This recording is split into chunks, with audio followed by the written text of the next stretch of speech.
Mình xin chào tất cả các anh em có chung đam mê với môn ối ôi nhá.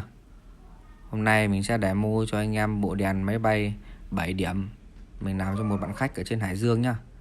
Anh em cùng tham khảo và góp ý xem còn chỗ nào cần phải sửa thì anh em thẩm giúp mình nhá.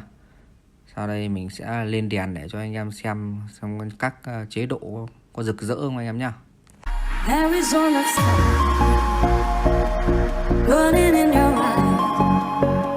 Yeah.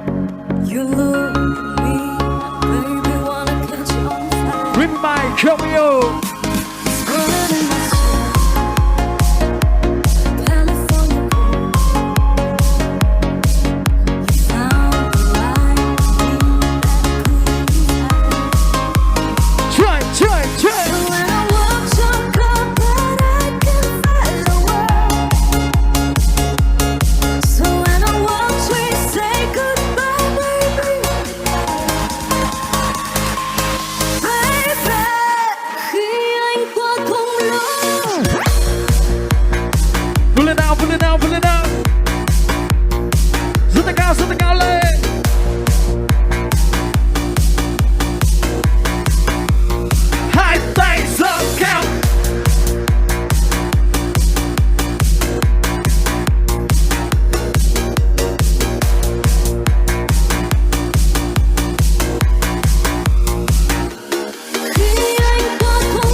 Yeah, you know what, make a song we're flying overnight to the wrong one.